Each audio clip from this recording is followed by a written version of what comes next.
O lançamento em 2019 da Agenda Nacional de Qualidade Ambiental Urbana definiu 6 linhas de atuação: combate ao lixo no mar, gestão de resíduos sólidos, áreas verdes urbanas, qualidade do ar, saneamento e qualidade das águas e áreas contaminadas. Qual a sua relevância para as áreas rurais? Mais de 100 milhões de brasileiros não têm tratamento de esgoto, 35 milhões não têm acesso à água potável e 36 milhões de toneladas de lixo são descartadas sem destinação adequada todos os anos. Esses problemas afetam as áreas rurais, receptoras de rios poluídos, de muitos depósitos de lixo e de descartes clandestinos. Exigências legais de manutenção de áreas verdes urbanas são raras. Já no setor rural, as exigências de preservação da vegetação nativa, a título de reserva legal ou áreas de preservação permanente, alcançam todos os imóveis rurais. Elas totalizam 2,8 milhões de quilômetros quadrados ou 33,2% do país. O mundo rural mantém programas eficientes de logística reversa e reciclagem, como nas embalagens vazias de insumos agrícolas, e recicla quase 100% dos resíduos animais derivados de estabelecimentos de abate e varejistas. Cerca de 14 milhões de toneladas processadas por ano. Quais as relações entre qualidade ambiental no campo e nas cidades? No que os setores rural e urbano podem colaborar numa agenda de qualidade ambiental? No programa de hoje, o pesquisador Evaristo de Miranda conversa sobre essa temática com André França, engenheiro químico com mestrado e doutorado em Tecnologia de Processos Químicos e Bioquímicos. André França foi secretário nacional de Qualidade Ambiental do Ministério do Meio Ambiente de 2019 a 2022 e responsável por implementar a Agenda Ambiental Urbana no Brasil.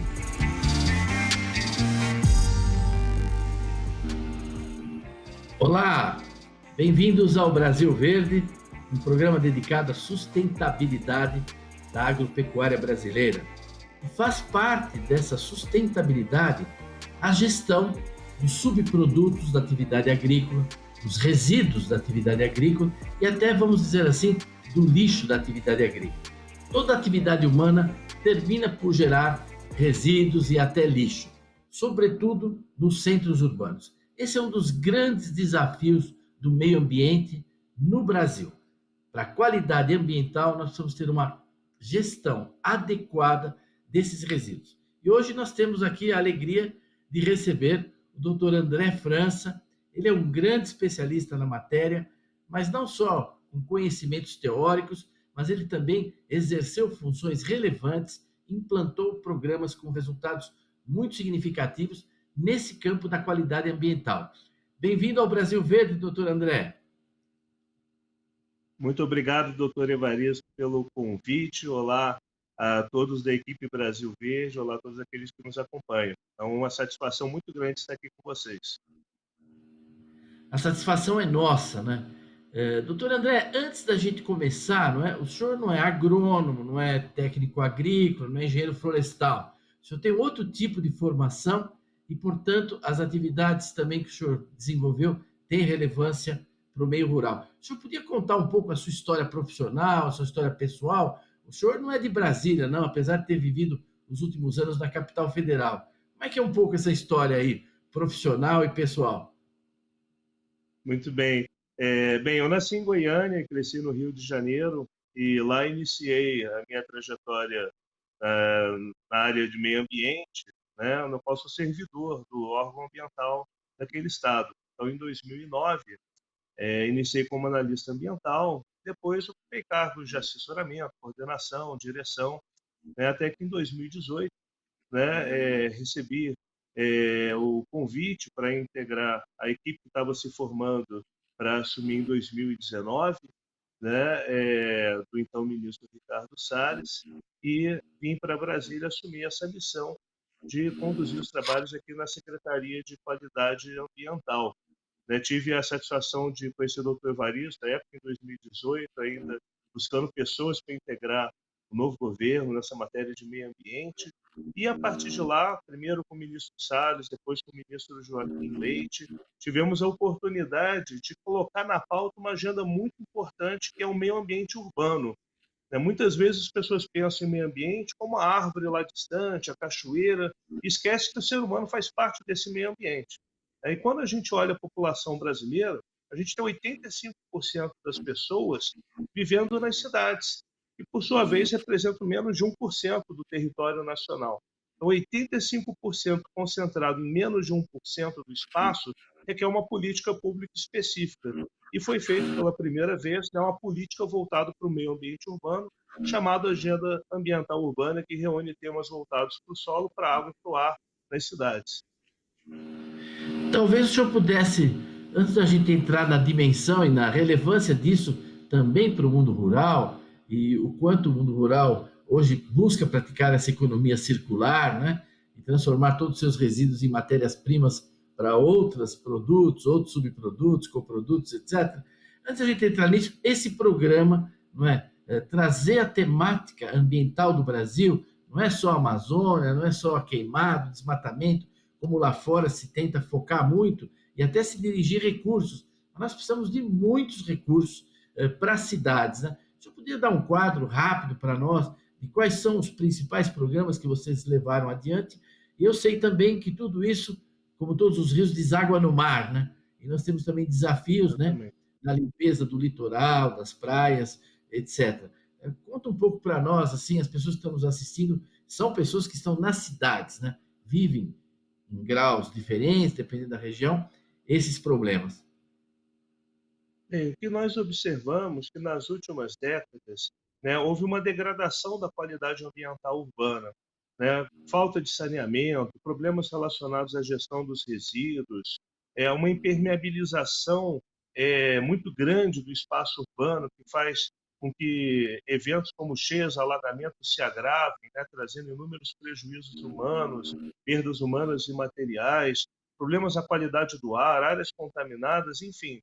As cidades passaram nas últimas décadas por um processo de crescimento muitas vezes não ordenado, não planejado, e isso traz uma degradação da qualidade do meio ambiente que repercute diretamente na saúde, no bem-estar, na qualidade de vida das pessoas. Então, essa agenda ambiental foi pensada de forma a como traçar estratégias com ações concretas para obter resultados tangíveis para melhorar os compartimentos ambientais. Então, por exemplo, para o solo foi pensado como que a gente aumenta as áreas verdes urbanas.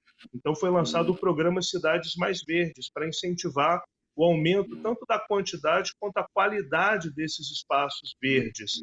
Né? Lançamos o Cadastro Ambiental Urbano, da mesma forma que temos o sucesso do CAR, do Cadastro Ambiental Rural, desenvolvemos um cadastro ambiental urbano para que o gestor local possa ter um contato próximo da população, né, e saber quais são os pontos de melhoria que a cidade demanda.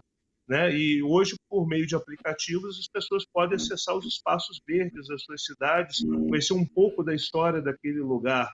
Quando a gente fala em meio ambiente na cidade, muitas vezes o primeiro contato que a pessoa tem com o meio ambiente é na praça do bairro, né? Observando aquele pássaro, a criança que vai pela primeira vez no parquinho, que vê o pássaro, que vê uma lagarta, que vê uma borboleta. Então, se a praça é tão importante para despertar essa consciência, né, cidadania ambiental nas pessoas, a gente tem que cuidar desses espaços. Então, o Cadastro Ambiental Urbano ele reúne esse conjunto de informações e possibilita ao gestor também ter um sistema de gestão, cadastro e acompanhamento dessas áreas, comunicando à população quais são os atributos e os usos, né, desses espaços. Falar em solo também é proteger da contaminação. Então, lançamos o Programa Nacional de Recuperação de Áreas Contaminadas, ou seja, aquelas áreas que receberam resíduos ou produtos em desconformidade, para que elas sejam recuperadas e tenham seu uso reabilitado para a população. E falar em solo também é cuidar da gestão dos resíduos, porque a gente sabe que o resíduo disposto de forma inadequada vai trazer a contaminação do solo e também das águas, seja as águas superficiais, as águas subterrâneas, e a gente sabe como é difícil recuperar um aquífero, recuperar o solo depois que ele é contaminado. Então, logo no início da gestão, lançamos o programa Lixão Zero. Não é possível um país que ocupa aí entre as 10 maiores economias do mundo, né, ter lixões a céu aberto. E ao longo da gestão foram encerrados mais de 800 lixões no Brasil, né? Não só o encerramento, mas também avanços na reciclagem, avanços em instrumentos como a logística reversa. E falando dos outros programas, né, programas irmãos, lançamos o programa Rios Mais Limpos, né, para recuperar os rios, né, reduzir a poluição nos rios, e também o programa de combate ao lixo no mar, para que esse resíduo, né, não alcance a faixa litorânea e depois se disperse pelos oceanos, né? E nisso o Brasil tem dado exemplo para o mundo, mais uma vez, porque o Atlântico Sul é a porção oceânica mais limpa do planeta. Enquanto algumas regiões do globo acumulam, entre aspas, ilhas de lixo ou amontoados de lixo, já que somam aí 2, 3 vezes a área da França em termos de dimensão territorial, o Brasil segue dando exemplo com o Atlântico Sul como a porção oceânica mais limpa do planeta. E o outro programa é o Ar Puro, né? Um programa para melhoria da qualidade do ar. Então, quem quiser saber, por exemplo, a qualidade do ar que está respirando, pode baixar agora mesmo o aplicativo do Ministério do Meio Ambiente, o Super App MMA, e baixar o programa Monitorar, e lá você consegue saber qual é a qualidade do ar, quais são os parâmetros, dicas, né, para aproveitar o dia na cidade, o melhor horário para praticar exercícios. Todos esses programas têm aplicativos, têm painéis dinâmicos que mostram os resultados. Então, é transparência e trazer as pessoas para essa pauta ambiental urbana, né? Cada um fazendo sua parte, a cidade fica mais limpa, a cidade melhora a sua qualidade e, com isso, todos ganham qualidade de vida. Pois é, André, as pessoas que estão nos assistindo, a sua maioria, são pessoas que vivem nas cidades, não é? Eu lembro que lá atrás, né, quando eu era jovem, tudo ia para o lixo, né? Depois, com o tempo, nós começamos a separar o lixo reciclável do não reciclável, né? Começamos a separar os vidros, né? Depois começamos a tomar cuidado com as pilhas, falar que as pilhas tinham que separar a pilha, não podia ir e tal. Depois também aprendemos que o óleo de cozinha não devia ser descartado, podia ser coletado, e a gente vê os avanços nisso. Mas ainda hoje, num monte de lugares, se você troca uma geladeira, se você troca uma televisão, se quebrou um aparelho que você não usa mais, o destino dessas coisas, bom, não tinha um encaminhamento, né? Quando você contou aí da logística reversa, você podia explicar um pouco para as pessoas o que é isso e a importância desses programas e como a indústria também se engajou nisso, não é?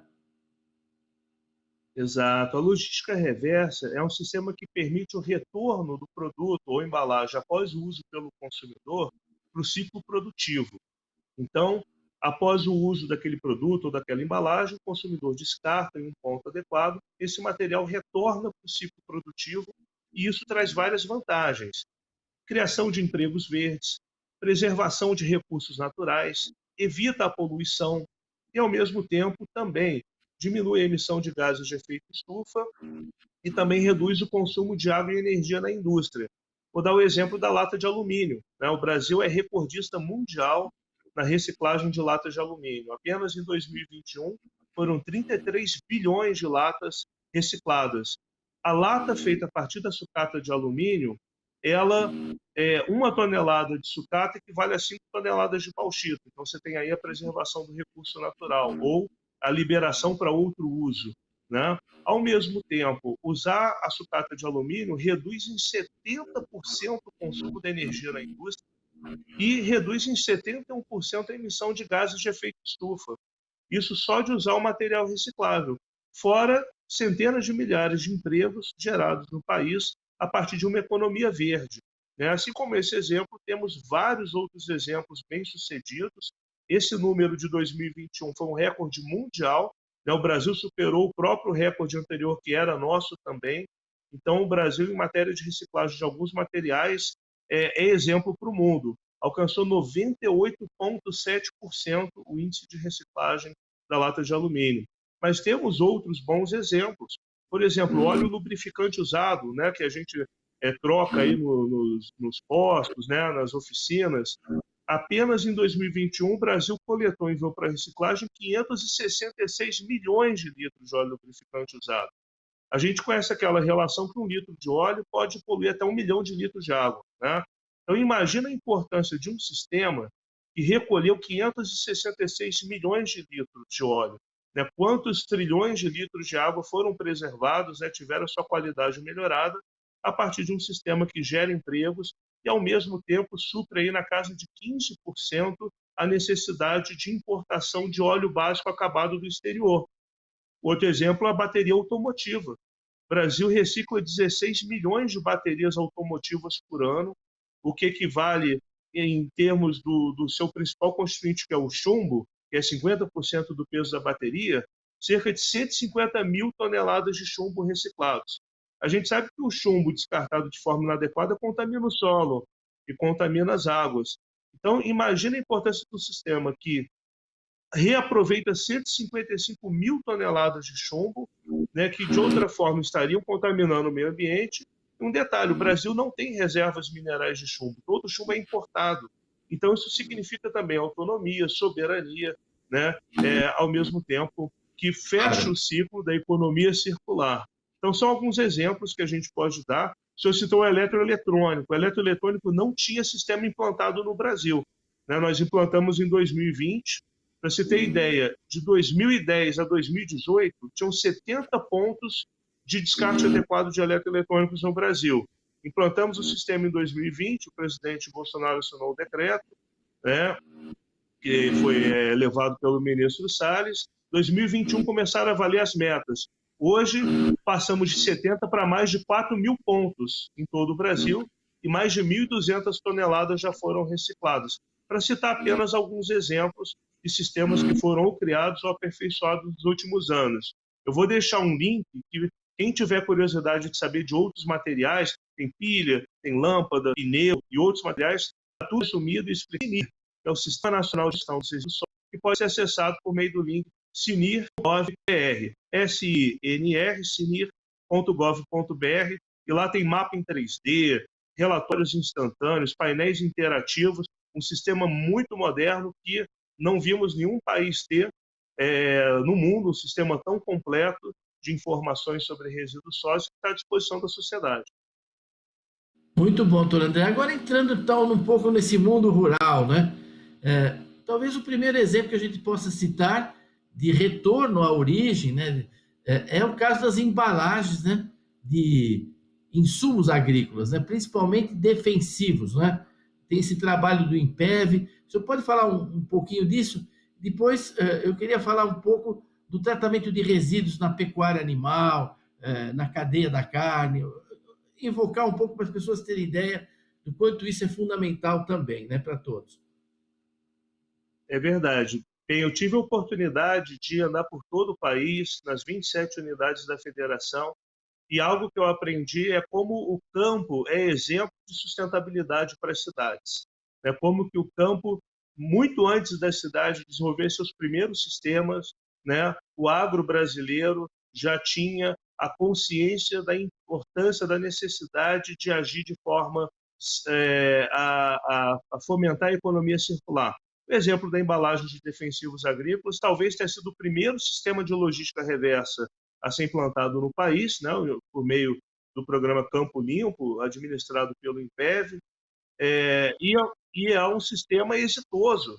94% de coleta e reciclagem, alcançou no ano de 2021 53,5 mil toneladas de embalagens recicladas, um recorde histórico no Brasil e também um recorde mundial, né? Para além disso, temos outros sistemas que fazem campanhas itinerantes para que também unidades mais afastadas sejam alcançadas e permita que produtos e embalagens que não tenham mais uso, mais serventia, possam retornar para o seu ciclo produtivo.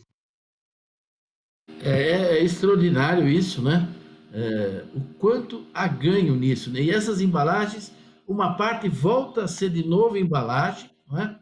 E outra parte acaba servindo para conduítes, mangueiras, diversas, gera muito emprego, né? Quer dizer, você realmente tem uma economia circular, até se usa essa expressão, as pessoas falam de reciclagem, de recycling, né? Mas se usa muito esse termo upcycling, né? Não é recycling, é upcycling, traz mais emprego, novas atividades, etc. Cria valor. Exatamente, cria valor. Agora, no caso da carne, né, o Brasil abate por ano quase 40 milhões, varia de ano a ano, né, mas chega perto de 40 milhões de bovinos, né, 35 milhões de suínos. Tudo isso gera uma grande quantidade de resíduo, né, de vísceras, de ossos, enfim, muitas partes não utilizadas desses animais. Antigamente isso era destinado na natureza. Nós abatemos aí mais de 6 bilhões de aves por ano, né? A pena dessas aves era queimada, poluía o ar, era uma coisa horrorosa, se jogava nos rios. Isso mudou completamente, né? Dá para o senhor dar um panorama um pouco do que é hoje a Organização Brasileira na reciclagem animal? Olha, esse assunto é muito interessante. Tive a oportunidade de conhecer as unidades que fazem esse processamento e é de fato surpreendente. Por ano, esse setor, e aqui eu parabenizo a ABRA, Associação Brasileira de Reciclagem Animal, por ano eles reaproveitam cerca de 14 milhões de toneladas, né, de materiais que não vão para o consumo humano, né, mas que ao invés de ser descartados de qualquer forma no ambiente, ou mesmo ir para aterros sanitários, que seria um grande desperdício, eles transformam numa variedade de produtos, desde biodiesel, produtos de limpeza, higiene, cosméticos, enfim, farinhas, rações, é uma gama enorme de produtos. E chama atenção quando a gente olha, né, as criações que o senhor citou. Eu tenho aqui uma colinha, né, muita gente não sabe, mas 45% do pescado não serve para o consumo humano, né? E olha a produção de pescado que a gente tem no Brasil.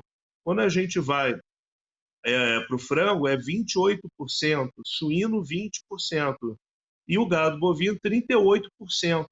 Ou seja, imagina se a gente não aproveitasse essas frações.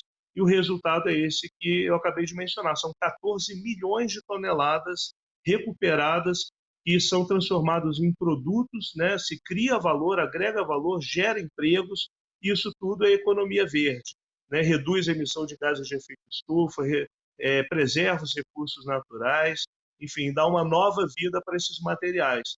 Eu tenho costumado dizer, doutor Evaristo, que lixo é coisa do passado. Hoje não tem mais lixo, hoje tem matéria-prima e energia fora do lugar. Quando ele é bem direcionado, ele pode ser reaproveitado, seu conteúdo energético, seu conteúdo material, né, a fim de que novos produtos materiais sejam novamente ofertados para a sociedade. Para quem está nos assistindo, quando o doutor André França falou, por exemplo, do peixe, 45% não aproveitado, nós estamos falando do quê? Falando das escamas, da cauda, da cabeça, das espinhas, dos ossos, etc. São essas partes, né? No frango, as penas, né? O bico, cabeça Exato. de frango também. Né? Hoje a gente produz óleo só de víscera de frango. Existe um óleo, tem um monte de aplicação específico, produzido só a partir de tripa de frango, vamos dizer assim, né? Mas, doutor André, nós estamos chegando já no fim do programa. Quando a conversa é boa, a coisa passa rápido, voando. né? Passa rápido. Eu acho que a gente fez um tour, não é? Das principais áreas que verdade. vocês atuaram. O senhor teve uma atuação brilhante. Queria felicitar o seu trabalho aí, realizado no Ministério. Sei que o senhor agora está partindo para outros desafios. Eu desejo muita sorte nisso. Mas queria lhe passar a palavra, talvez por uma mensagem que o senhor queira dizer a quem nos está assistindo sobre esse tema, não é, da qualidade ambiental e do destino desses resíduos que a atividade humana sempre vai produzir. Bem, agradecer mais uma vez a oportunidade de participar desse importante programa. Quem quiser conhecer um pouco mais do trabalho realizado, tudo que nós falamos aqui está referenciado e publicado nos sites tanto do Ministério do Meio Ambiente, que pode ser acessado por meio do link gov.br/MMA, e também no SINIR, que é o Sistema Nacional de Informações sobre a Gestão dos Resíduos Sólidos, que pode ser acessado por meio do sinir.gov.br.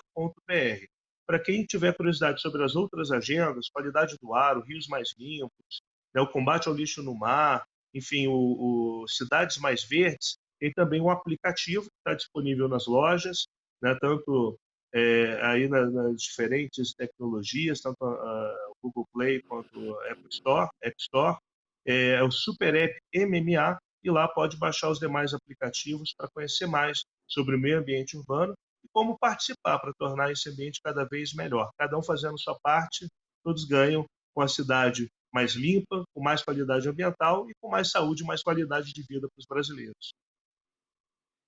Eu agradeço a sua participação, agradeço a audiência que nos acompanharam e convido a todos a estarem de novo conosco aqui na semana que vem para mais um Brasil Verde. Até lá!